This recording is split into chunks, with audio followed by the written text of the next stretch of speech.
Good evening student. আজকে আমরা পড়ব matter in our surroundings. As we look at our surroundings, we see a large variety of things with different shapes, sizes and texture.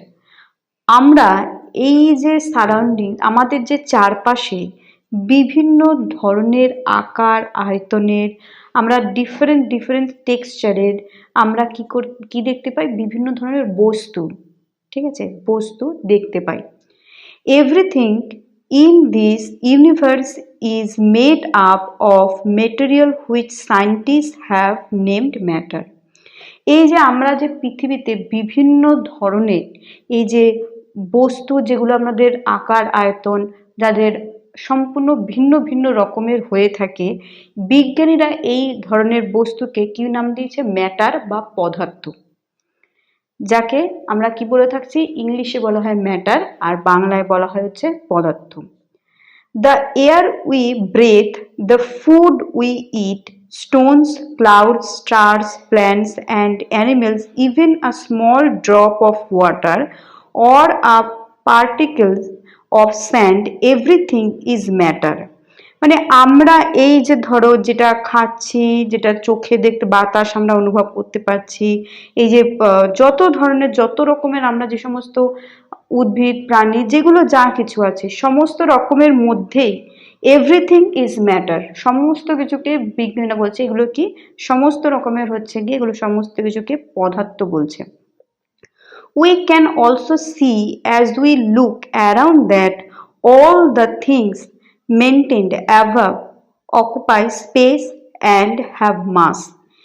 In other words, they have both mass and volume. ঠিক আছে, তো আমি এখন যেটা বলবো সেটা হচ্ছে পদার্থ কাকে বলে, পদার্থ কত রকমের হয়। তো আমি এটা লিখে দেখাচ্ছি কত রকমের পদার্থ রয়েছে, ঠিক আছে। তো পদার্থ কাকে বলে ফার্স্ট আমি আগে সেটা বলছি।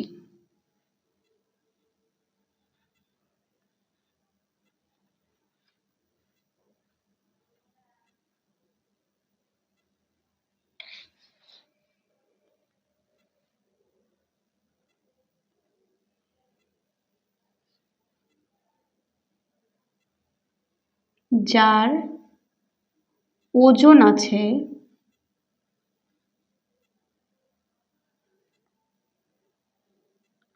আকার আকৃতি আছে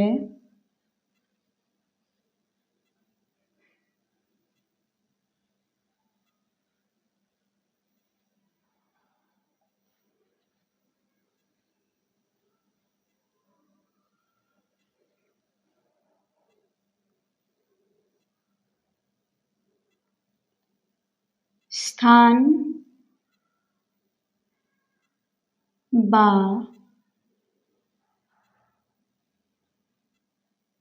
জায়গা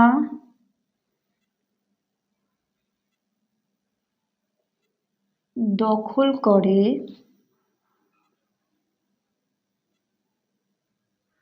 স্থান বা জায়গা দখল করে এবং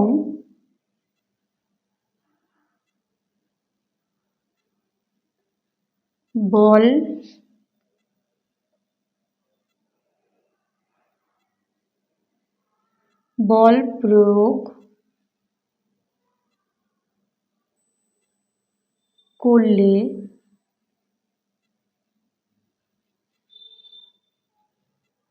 এক স্থান থেকে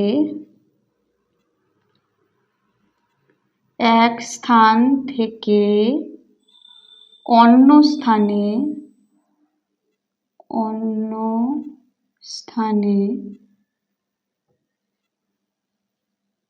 স্থানান্তরিত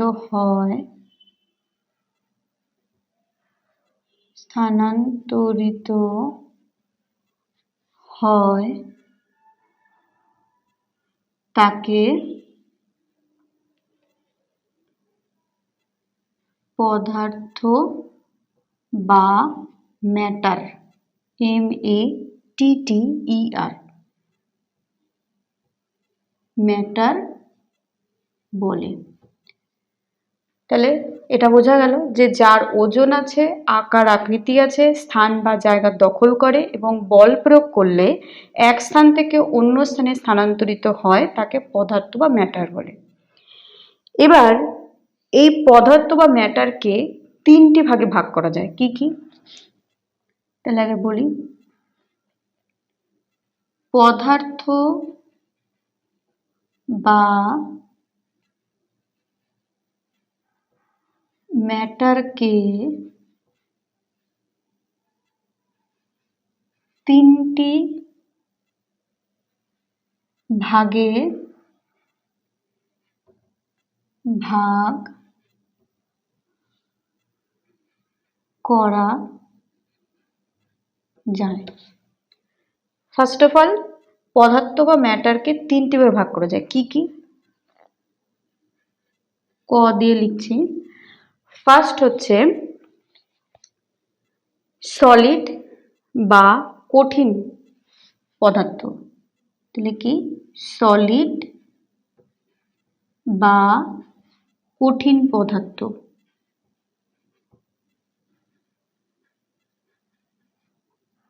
সেকেন্ড কি?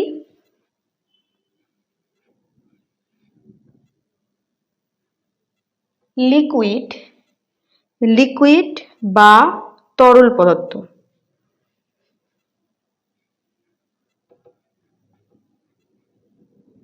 লিকুইড বা কি পদার্থ? তরল পদার্থ। লিকুইড বা তরল পদার্থ হতে পড়ে। গ কি বলছে? গ হচ্ছে গিয়ে বায়বীয় বা গ্যাসীয় পদার্থ। বায়বীয় বা গ্যাসীয় পদার্থ, যার ইংলিশটা হচ্ছে কি, যাকে ইংলিশে বলা হচ্ছে গ্যাস।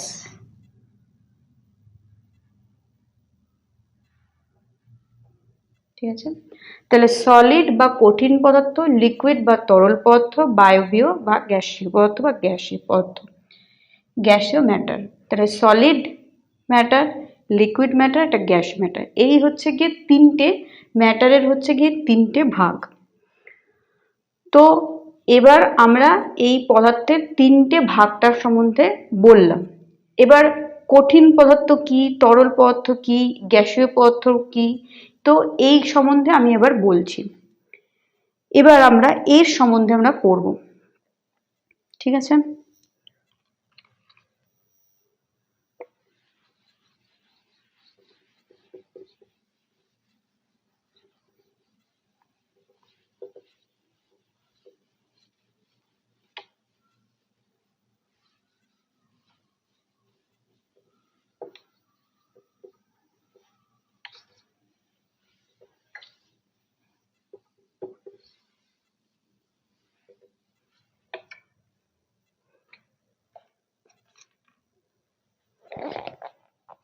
এবার চলে আসছি কঠিন পদার্থ। ফার্স্ট আমরা পড়েছিলাম কি? কঠিন পদার্থ।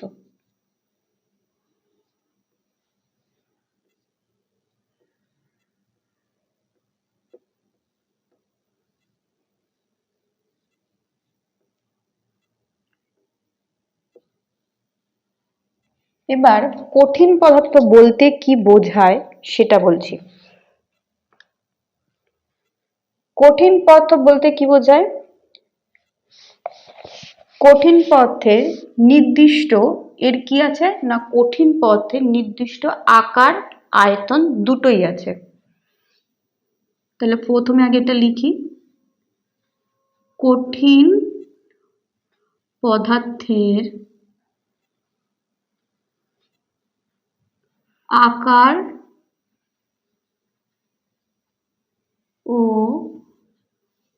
আয়তন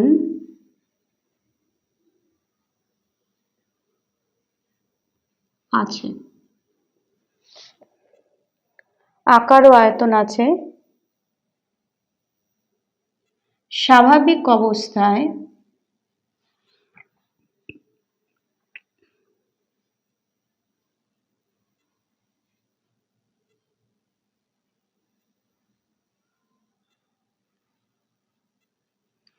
স্বাভাবিক অবস্থায় এর আকার আয়তন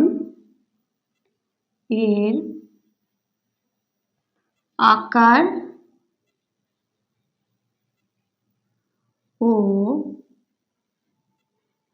আয়তন স্বাভাবিক অবস্থায় এর আকার ও আয়তন পরিবর্তিত হয় না। তাহলে কি বললাম, কঠিন পদার্থের আকার ও আয়তন উভয়ই আছে, স্বাভাবিক অবস্থায় এর আকার ও আয়তন পরিবর্তন হয় না।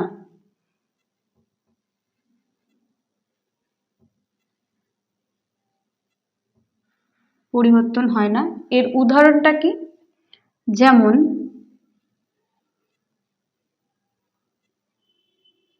এর মধ্যে কি কি পড়ে, যেমন হচ্ছে ইট, পাথর, মানে হচ্ছে ব্রিক্স, ইংলিশে যাকে বলে ব্রিক্স, ইট, পাথর, স্টোন, লোহা, কাঠ, আয়রন, কাঠ, উড, এগুলো হচ্ছে সমস্ত কিছু কি কঠিন পদার্থ। আর এটা হচ্ছে উদাহরণ, ইট, পাথর, লোহা, কাঠ, এগুলো হচ্ছে কঠিন পদার্থের উদাহরণ, যার আকার আয়তন পরিবর্তন স্বাভাবিক অবস্থায় হয় না। এবার আমরা সেকেন্ড যেটা করব সেটা হচ্ছে কি, সেটা হচ্ছে কঠিন পদার্থ বললাম এটা। এবার চলে আসব কঠিন পদার্থ কাকে বলে হলো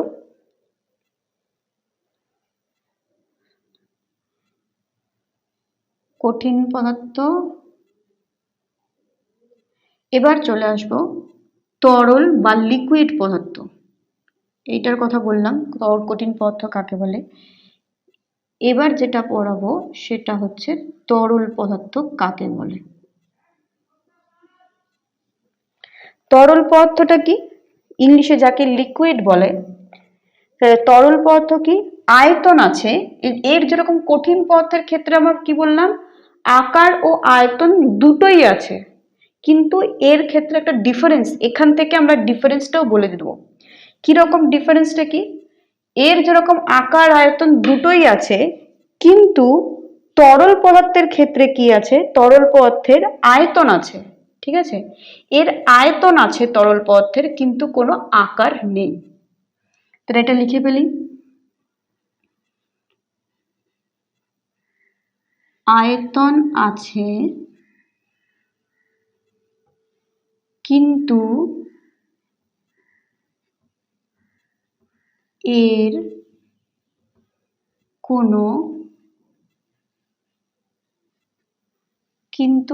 কোনো আকার নেই। আয়তন আছে কিন্তু এর কোনো আকার নেই, যে পাত্রে রাখা হয় সেই পাত্রের আকারই ধারণ করে। এটা লিখি এবার, যে পাত্রে রাখা হয়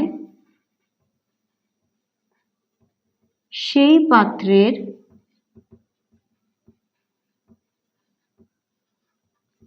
পাত্রের আকার ধারণ করে।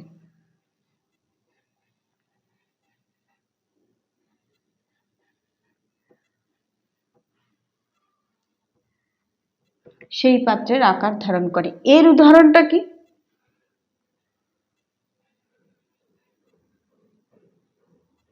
যেমন তরল পদার্থের মধ্যে আমার কি পড়ে, জল, দুধ, তেল, এগুলো হচ্ছে এর উদাহরণ।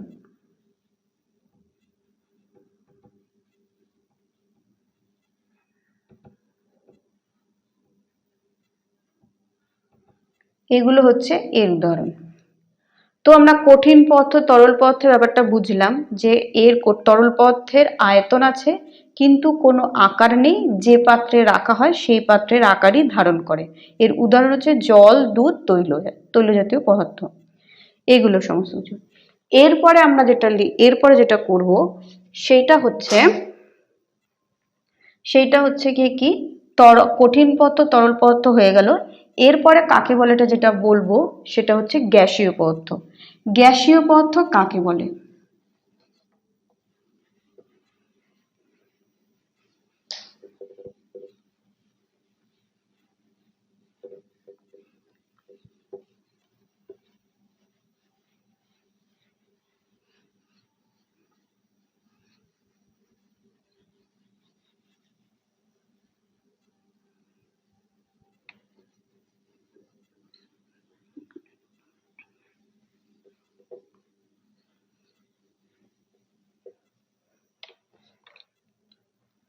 এরপরে যেটা পড়ছি সেটা হচ্ছে গ্যাসীয় পদার্থ।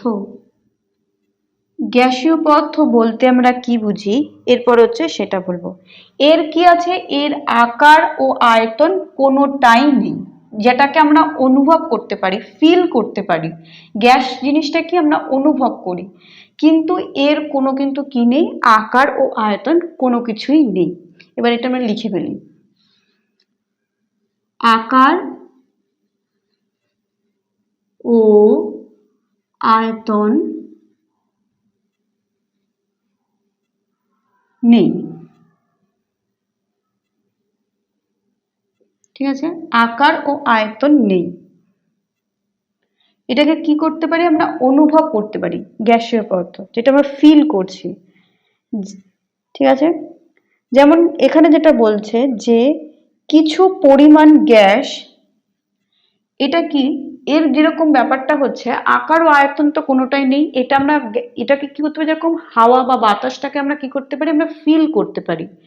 সেই রকমই এটার ব্যাপারটা কি, যেরকম একটা ছোট পাত্রে যতটা পরিমাণ গ্যাস ধারণ করতে পারছে, যতটা পরিমাণ গ্যাস, ওই একই পরিমাণ সেই বাতাসটা কিন্তু একটা বড় জায়গাটাকেও দখল করে রাখতে পারছে। ঠিক আছে, তাহলে কি, একটি ছোট পাত্রে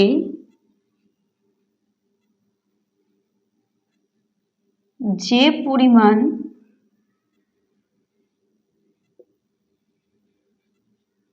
গ্যাস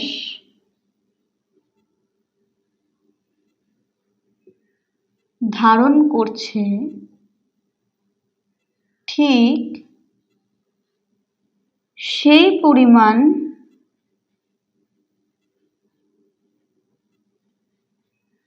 গ্যাস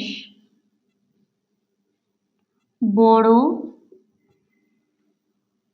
পাত্রেও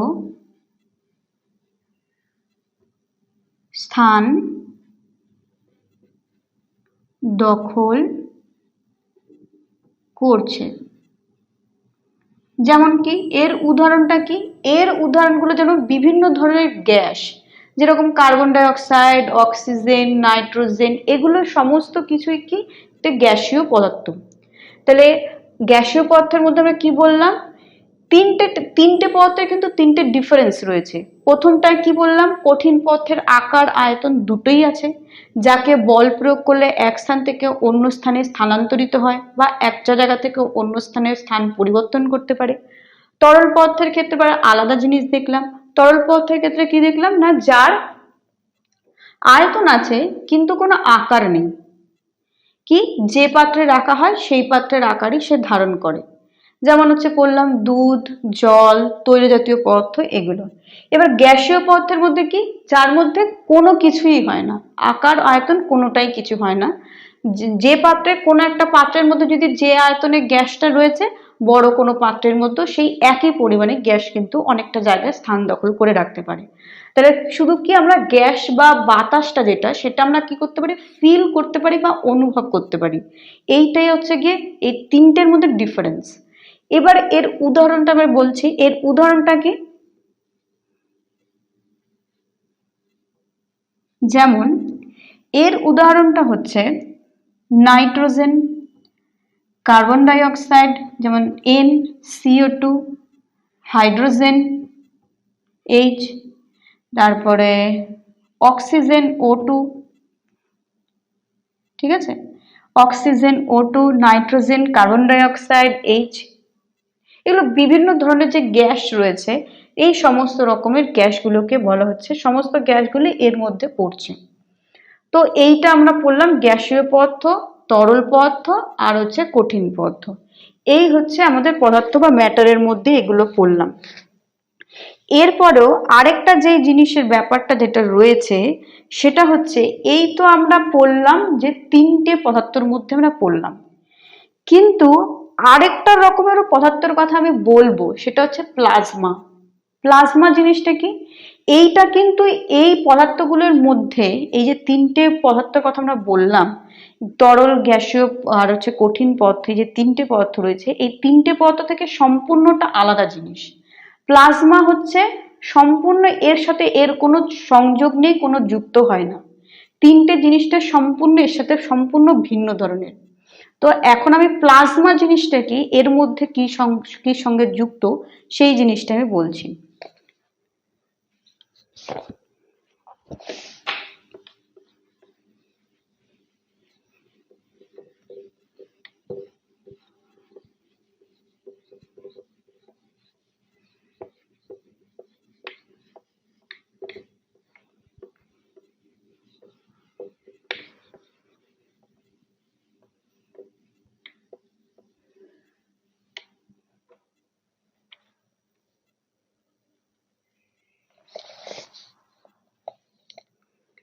প্লাজমা জিনিসটা কি? প্লাজমা হচ্ছে যেটা উচ্চ তাপমাত্রা যুক্ত ও চাপে গ্যাসীয় পদার্থের আয়তনিক অবস্থার পরিবর্তন হয়। জিনিসটা কি? এবার লিখছি, দেখো।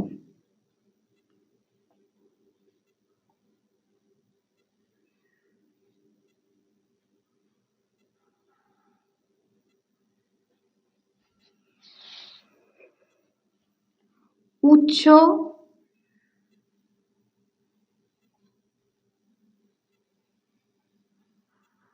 তাপমাত্রা ও চাপ, উচ্চ তাপমাত্রা ও চাপে গ্যাসীয় পদার্থের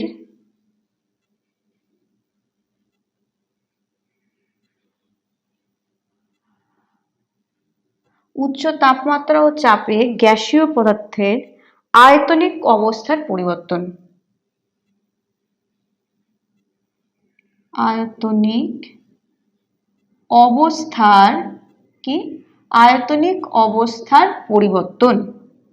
ঠিক আছে, এইটা হচ্ছে গিয়ে প্লাজমা। তাহলে প্লাজমা কি বললাম? উচ্চ তাপমাত্রা ও চাপ পেয়ে গ্যাসীয় পদার্থের আয়তনিক অবস্থার পরিবর্তনই হচ্ছে গিয়ে প্লাজমা। এই প্লাজমাটা কোথায় দেখতে পাওয়া যায়? এই প্লাজমাটা দেখতে পাওয়া যায় হচ্ছে গিয়ে সূর্যের মধ্যে প্লাজমা থাকে, এটা জেনে রাখো। তাহলে কোথায় প্লাজমাটা থাকে? সূর্যের মধ্যে। এবার এটা লিখে রাখি, সূর্যের মধ্যে কি থাকে? সূর্যের মধ্যে প্লাজমা থাকে।